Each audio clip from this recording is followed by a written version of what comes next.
Hi, I'm here to read part of chapter 1 in the book A New Earth by Eckhart Tolle. It's just a couple pages here. Let's see if I can balance this. No. Yes. The Flowering of Human Consciousness, Evocation.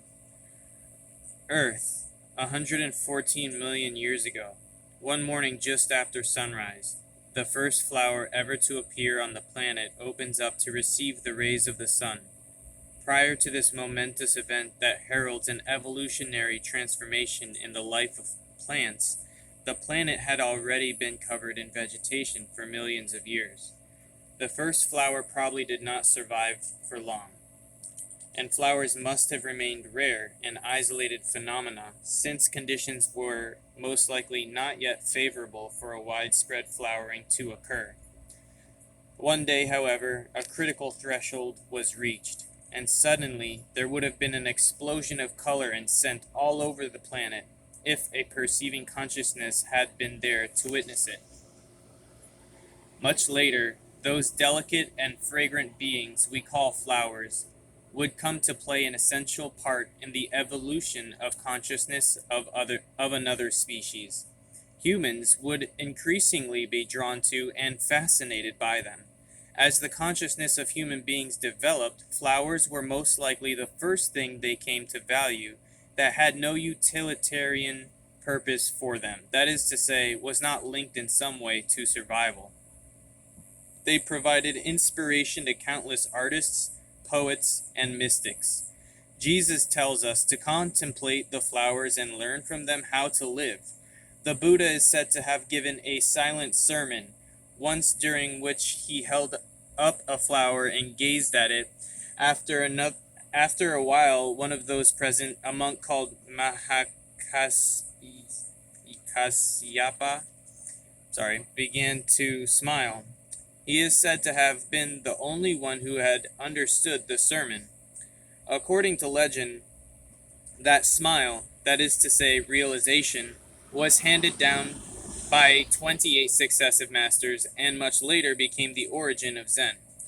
Seeing beauty in a flower could awaken humans, however briefly, to the beauty that is an essential part of their own innermost being, their true nature.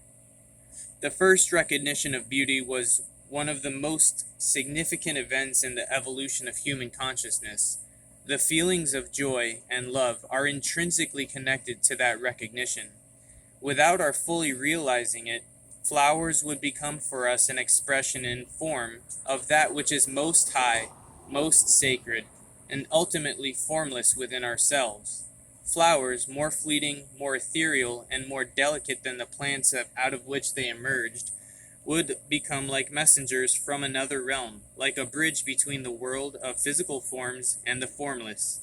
They not only had a scent that was delicate and pleasing to humans, but also brought a fragrance from the realm of spirit. Using the word enlightenment in a wider sense than the conventionally accepted one, we could look upon flowers as the enlightenment of plants. Any life form in any realm, mineral, vegetable, animal, or human, can be said to undergo enlightenment. It is, however, an extremely rare occurrence, since it is more than an evolutionary progression.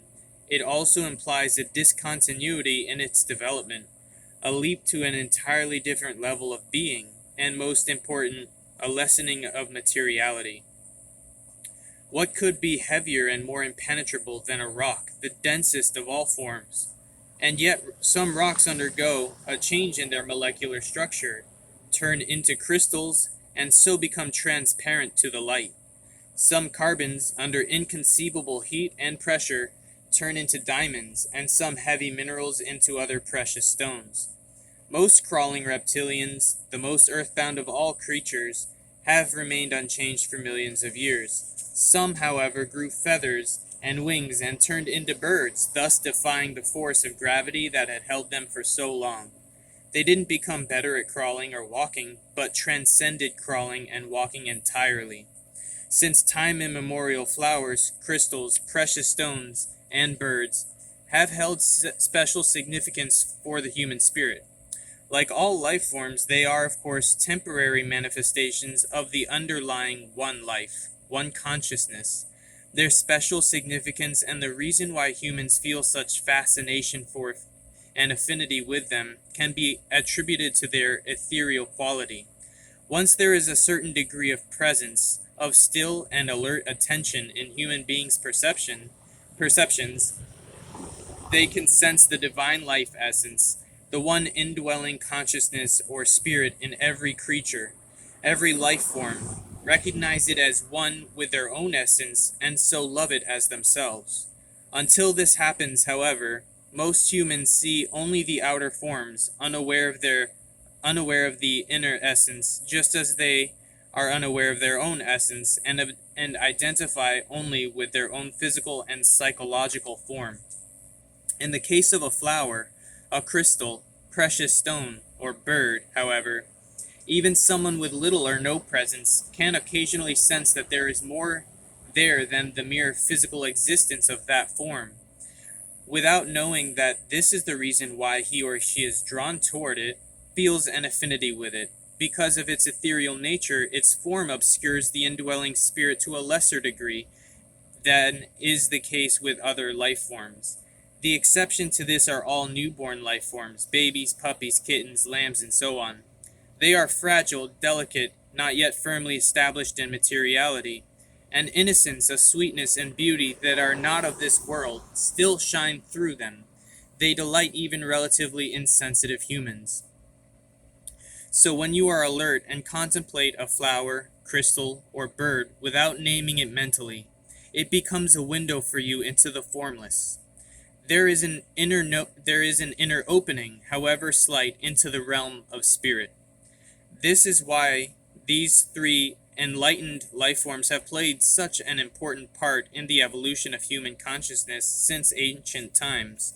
Why, for example, the jewel in the lotus flower is a central symbol of Buddhism, and a white bird, the dove, signifies the Holy Spirit in Christianity. They have been preparing the ground for a more profound shift in planetary consciousness that is destined to take place in the human species.